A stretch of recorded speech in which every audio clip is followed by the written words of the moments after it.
Hello everyone and welcome back to another video from Crazy Gamer. In this video, I'm going to show you how to change your password on Riot Games. So let's get started right away. First of all, open up your web browser and then in the address bar type in riotgames.com and press enter.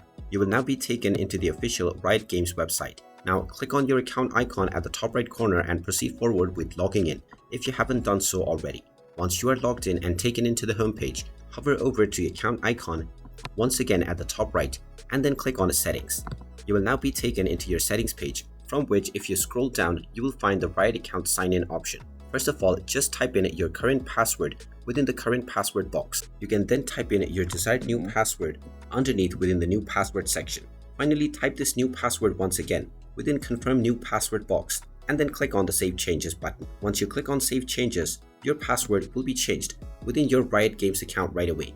And now you can use your new password in order to log into your account in the future. And there you have it. That is how easy it is to change your password on your Riot Games account. If you find this video helpful, make sure you hit that like button and subscribe to our channel if you haven't done so already.